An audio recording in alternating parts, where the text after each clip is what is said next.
Progressive যদি বলা হয় তাহলে আমরা যে জিনিসটা করি সেটা হচ্ছে স্ট্যান্ডার্ডাইজেশনের কাজ। অর্থাৎ আমরা বিভিন্ন রকম যে কোম্পানিজ আছে, যত রকম কোম্পানিজ আছে, ম্যানুফ্যাকচারিং কোম্পানিজ বা সার্ভিস প্রোভাইডিং কোম্পানিজ, তাদের যত স্ট্যান্ডার্ডস আজকের ডেটে লাগে ইন্টারন্যাশনাল সাপ্লাইজের জন্য বা সাপ্লাই চেইন ম্যানেজমেন্টের জন্য, সেই স্ট্যান্ডার্ডাইজেশনের কনসালটেন্সির পুরো কাজটা আমরা করি। অর্থাৎ তাদেরকে প্রিপেয়ার করা, তাদের কীভাবে অডিটটা পাস করবে, কীভাবে তারা ইন্টারন্যাশনাল লেভেলে কন্ট্রাকচুয়াল ম্যানুফ্যাকচারিংয়ে যেতে পারে বা ডোমেস্টিক বড় বড় কন্ট্রাকচুয়াল ম্যানুফ্যাকচারিংয়ের দিকে এগোতে পারে, বা ইভেন তাদের কোম্পানির প্রসেসেস অ্যান্ড কমপ্লায়েন্সেস কীভাবে বেটার করতে পারে, সেই ধরনের যাবতীয় স্ট্যান্ডার্ডাইজেশনের কাজ আমরা করে থাকি। অর্থাৎ বিভিন্ন রকম ফুড কোম্পানিজ থেকে শুরু করে ম্যানুফ্যাকচারিং কোম্পানিজে যে জেনারিক স্ট্যান্ডার্ডাইজেশনগুলো লাগে, যেমন আইএসও স্ট্যান্ডার্ডস, ফুডের প্রচুর স্ট্যান্ডার্ড আছে যেগুলো আলাদা আলাদা দেশে আলাদা আলাদা রকম স্ট্যান্ডার্ডস লাগে, সেগুলোর কাজও আমরা করি। এবং এর সাথে আর যে কাজগুলো করি সেটা হচ্ছে কিছু অডিটসের কাজ, যেখানে সেফটি অডিটস বা ফায়ার অডিটস, এবং কিছু ট্রেনিংসেরও কাজ, যেখানে হয়তো বিভিন্ন রকম কোম্পানিজে অনেক রকম স্ট্যান্ডার্ড রিলেটেড ট্রেনিং লাগে, যে তারা কিভাবে নিজেদের প্রসেসটাকে বা কমপ্লায়েন্সটাকে বেটার করবে, সেটার কাজ আমরা করি। এটাই প্রোগ্রেসিভ ইনোভেটরস প্রাইভেট লিমিটেডের একমাত্র কাজ। সেইটা কি মনে হয় যে আমাদের কলকাতা পুরনো শহর, এই মানুষ তো প্রচুর তার জীবনের সব অর্জিত যে সম্পদ দিয়ে বাড়ি টাড়ি কেনে, সেই ব্যাপারগুলো আপনি আগে যেটা বলছিলেন। দেখুন, যদি বিল্ডিংয়ের কথায় বলেন, বিল্ডিং আমাদের এখানে যে কোনো সময় যখনই আমরা যাই কোনো বিল্ডিং কিনতে, অ্যাজ আ নর্মাল কাস্টমার, একটা বিল্ডিং কেনার সময় ম্যাক্সিমাম লোকজন যেটা করে সেটা হচ্ছে যে জাস্ট একটা বিএলআরও সার্টিফিকেট, ওই আপনার সার্চিং করা ব্যাপারটাই বেশি ইম্পর্টেন্ট হয়ে যায়।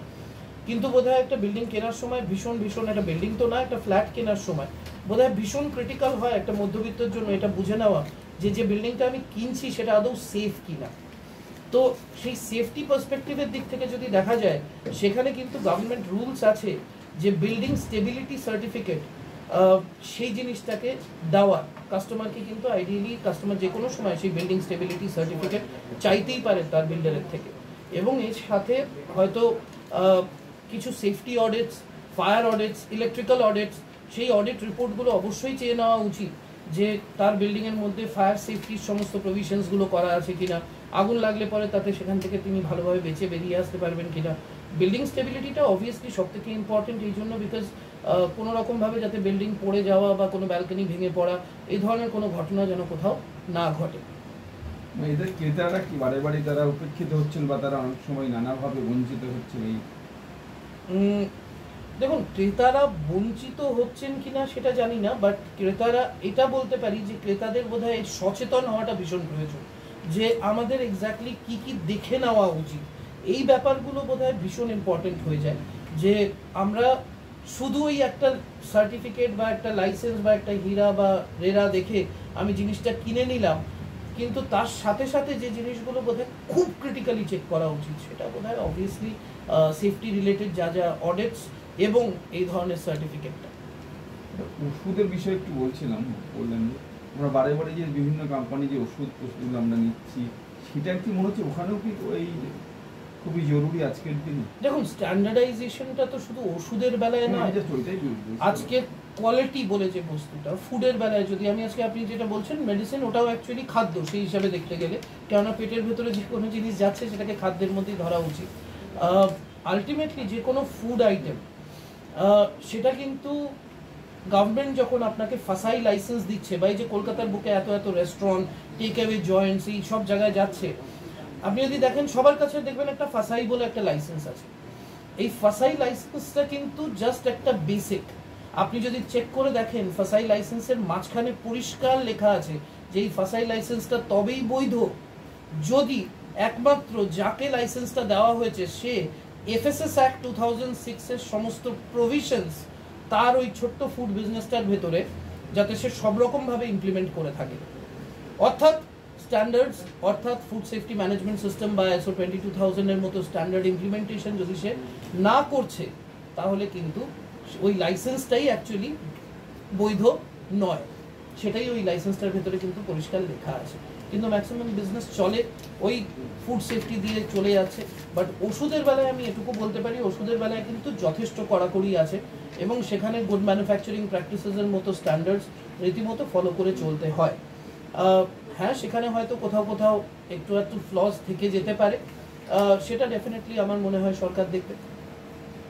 সব ক্ষেত্রে তো আলাদা আলাদা করে একটা করে মানে পার্টিকুলার যে খাওয়ার ক্ষেত্রে এগুলো দেখে পয়েন্টটা সেটাই, দেখুন সচেতনতার একটা অভাব তো ভীষণভাবে সোসাইটিকে আজকের ডেটে গ্রাস করেছে, এবং ম্যাক্সিমাম ভারতবর্ষে যে চ্যালেঞ্জটা যেটা দেখা যাচ্ছে, বিকজ আমরা একটা ডেভেলপিং কান্ট্রি, ম্যাক্সিমাম লোকজন কিন্তু ব্র্যান্ডটা দেখে কিনে নিচ্ছে।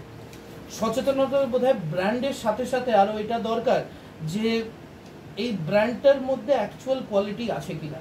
আপনি রেস্টুরেন্টের কথা বললেন, রেস্টুরেন্টে বাইরে দেখবেন প্রচুর অ্যাওয়ার্ডসের সার্টিফিকেট ঝোলানো থাকে, কিন্তু অ্যাওয়ার্ডসের সার্টিফিকেট কি তার গুণমান্যতাটাকে মানে প্রমাণ করছে? বিকজ এর মধ্যে প্রচুর অ্যাওয়ার্ডও আছে যেগুলো কিনতেও পাওয়া যায়। সো এটা ভীষণ ইম্পর্টেন্ট যে ওই রেস্টুরেন্টের মধ্যে সত্যি ভেতরে যেখানে কিচেনটা আমি দেখতে পাচ্ছি না, সেই কিচেনটার মধ্যে ওই খাবারটাকে কারেক্টলি তৈরি করা হচ্ছে কিনা। তো সেখানে ওই যে বললাম একটু আগে, ফুড সেফটির প্রচুর রকম স্ট্যান্ডার্ড আছে, এবং হাইয়েস্ট লেভেল স্ট্যান্ডার্ড হচ্ছে ব্রিটিশ রিটেল কনসর্টিয়াম। এবার বিআরসির মতো একটা স্ট্যান্ডার্ড যদি কেউ করে থাকে, তার মানে হচ্ছে এই রেস্টুরেন্টটা সব থেকে বেস্ট কোয়ালিটি রেস্টুরেন্ট। তো এই স্ট্যান্ডার্ডাইজেশনের মাপদণ্ডগুলো এক একটা লেভেলে, এবার একটা মানুষ যদি সে ISO 22000 দিয়ে শুরু করছে, মানে ফুড সেফটি ম্যানেজমেন্ট সিস্টেম, সেখান থেকে এবার আর একটু উপরে উঠলো, এক ধাপ উপরে, যে বললো না আমি এবার FSSC 22000 লেভেলে পৌঁছবো। তো যে যত বেটার করতে পারে তার স্ট্যান্ডার্ডাইজেশন, সেটা ভীষণ ক্রিটিক্যাল। ISO 9000 যে 2000 যেটা আছে 2015 নাকি শেষ হয়ে গেছে, তারপরে এক্সটেন্ড হয়ে গেছে দেখেছি। এটা স্কুলের ক্ষেত্রে দেখি, স্কুলেও কি এটা কাজে লাগে? ধরো এটা স্কুলের ক্ষেত্রে দেখুন আমরা ন্যাশনালের মতো স্কুলকে সার্টিফাই করেছি। আমরা এটুকু বলতে পারি যে আমি সাউথ সিটি থেকে শুরু করে বিভিন্ন জায়গায় কথা বলেছি, তারাও কিন্তু পুরো সার্টিফাইড। এবং শুধু আপনার 9001-এর কথা আপনি যখন বলছেন, ISO 9001 একটা বড় অদ্ভুত জিনিস। ম্যাক্সিমাম লোকজন ভেবে নিয়েছে এটা একটা সার্টিফিকেট। ISO 9001 এইটুকু জাস্ট বলে দিই, ISO 9001 কোনোভাবেই একটা সার্টিফিকেট নয়। ঠিক যেমন একটা আখ ক্ষেত থেকে যদি প্রথম যে রসটা বেরোয়, আখের রসের ক্ষেত্রে আখের রস থেকে যেটা ফার্স্ট তৈরি হয় সেটা হচ্ছে চিনি। চিনির পর যেটা বেঁচে থাকে তার থেকে থাকে গুড়, গুড় থেকে যেটা বেঁচে থাকে সেটা দিয়ে তৈরি হয় রাম, আর রামের পর যেটা বেঁচে থাকে তাই দিয়ে তৈরি হয় কিছু গরুর খাবার। যদি ISO 9001-এর সার্টিফিকেটটার কথা বলি, এটা কিন্তু তাহলে গরুর খাবারের পর্যায়ে পৌঁছে যাচ্ছে প্র্যাকটিক্যালি দেখতে গেলে।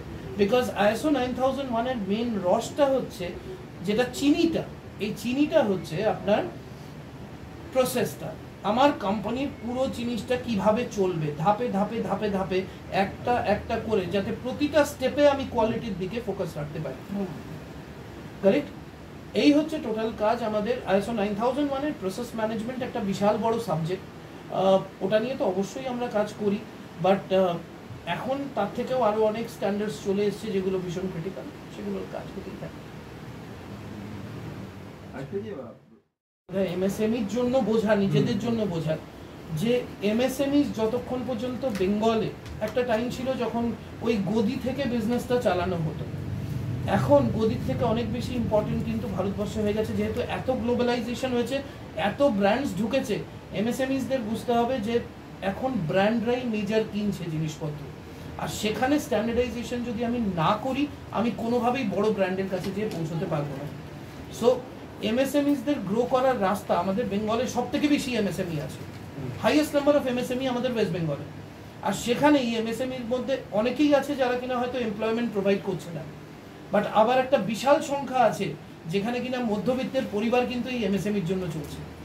অর্থাৎ যদি এই MSME গুলো বড় হয়, তাহলেই অবভিয়াসলি এই মধ্যবিত্ত পরিবারগুলোর ইনকামগুলো বাড়বে। আর সেদিক থেকে দেখতে গেলে কিন্তু আমি আপনাকে এটুকু বলতে পারি, MSMEদের কাছে গ্রো করতে গেলে, ওপরে উঠতে গেলে, এক্সপোর্ট করতে গেলে বা বড় ব্র্যান্ডের সাথে কাজ করতে গেলে, তাহলে কিন্তু স্ট্যান্ডার্ডাইজেশন ছাড়া কোনো রাস্তা নেই। বুদ্ধিটাকে বিক্রি করি, অর্থাৎ বুদ্ধিটাকে রেন্টে দিই কাউকে, যে সাহেব আমি আপনাদেরকে এইভাবে হেল্প করতে পারি, আপনাদের স্ট্যান্ডার্ডাইজেশনের এই পার্টটা করে দিতে পারি। দ্য মোমেন্ট আমি লোনের ভেতরে চলে গেলাম, সাথে সাথে কিন্তু এই হোয়াইট কলার জবটা হঠাৎ করে দালালির জবে পরিণত হবে। তো সেই জন্য আমরা ওই কাজগুলো চিরকাল অ্যাভয়েড করে থাকি। সরকারি ইভেন লাইসেন্সেস ইত্যাদি এগুলোর কাজ কিন্তু আমরা একদমই করি না। আমাদের কাজ হচ্ছে একটা কোম্পানির প্রসেসকে বেটার করা, আমি করব। আমাদের কাজ হচ্ছে একটা কোম্পানির কমপ্লায়েন্সকে বেটার করা, একটা অডিট করে দেওয়া, সেখানে অনেস্ট একটা রিপোর্ট দেওয়া, সেই কাজগুলোর কাজ আমরা ডেফিনেটলি করি।